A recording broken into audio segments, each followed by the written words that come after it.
Through the SOMRE program, which is a consortium of 7 international NGOs working across Somalia, the main goal is to improve the household and the community resilience to shocks by building their absorptive, adaptive, and transformative capacities. Now, I would share that in the first years of the consortium, that's 5 years ago, we struggled on how this could be achieved. I think the emphasis was on supporting livelihoods, that's agriculture, livestock, and economic development, but still we found that things could not work.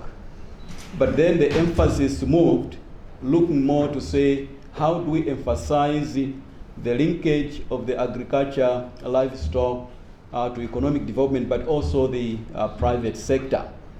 Now, in that process, what we realized that through the interventions that we're able to promote, especially in the area of business development promotion, village savings and loans promotion, and again also training students by giving them TVET skills, enable them to acquire the required knowledge, skills that would be able to make them wiser decisions in terms of how to support their livelihoods.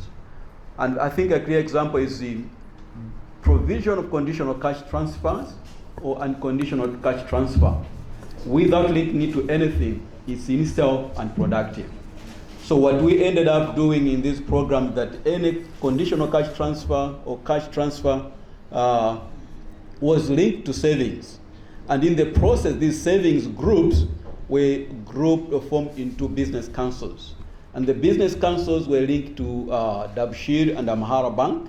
And then with the startup capital again provided, now we have a situation where savings groups or members in the business community, in the business groups, are able to access the fund or loans from the bank.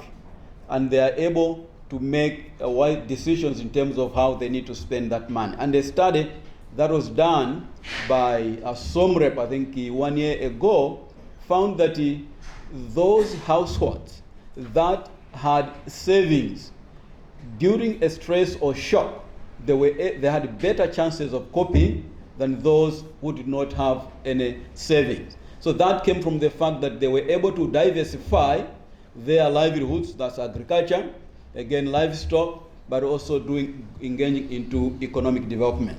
But added to that, the role of the private sector in providing the necessary inputs in agriculture or even livestock in areas that we work, some of which are newly liberated or not even accessible, also is very critical, because that helped to improve the production. But not only that, these people were able to back their produce. For example, in Doro, taking it to either Mandera or Berehawa as a group.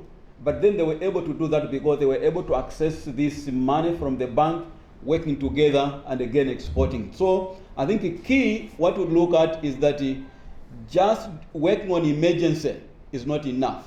Recovery is not enough.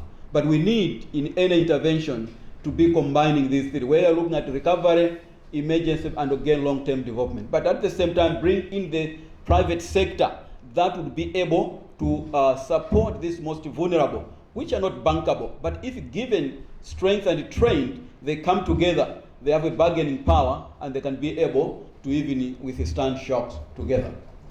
Yeah, thank you. Next job, yeah. I will just speak in Somali.